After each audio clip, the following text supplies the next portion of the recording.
നല്ല കാര്യങ്ങൾ ചിന്തിക്കുന്നവരായിരുന്നു. ഞാനും അങ്ങനെയായിരുന്നു. ഇങ്ങനെ ഒരു തീരുമാനത്തിലേക്ക് എത്താനുള്ള ഒരു കാരണം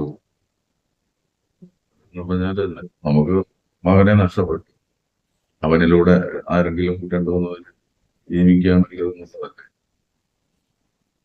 വെറുതെ നമ്മൾ നശിച്ചു പോകും. ആർക്കെങ്കിലും പ്രയോജനപ്പെട്ടാൽ നല്ല കാര്യം. അവനൊരു എപ്പോഴും നല്ല കാര്യങ്ങൾ ചിന്തിക്കുന്നവരായിരുന്നു.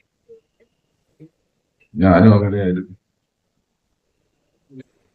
ചാരിറ്റി പ്രവർത്തനമായിരുന്നു എനിക്ക് കൂടുതൽ. അതുകൊണ്ട് ഇങ്ങനെ ഒരു സന്ദർഭത്തിൽ എനിക്കത് ചെയ്യാതിരിക്കാം. ഡോക്ടർ അശ്വിൻ ഇനിയും ജീവിക്കും, മറ്റൊരാളിലൂടെ. കക്കാടംപൊയിലെ സ്വിമ്മിംഗ് പൂളിൽ വീണ് ബ്രെയിൻ ഡെത്ത് സംഭവിച്ച കൊല്ലം സ്വദേശി ഡോക്ടർ അശ്വിന്റെ കരളാണ് അവയവദാനത്തിനായി തിരുവനന്തപുരത്തേക്ക് കൊണ്ടുപോകുന്നത്.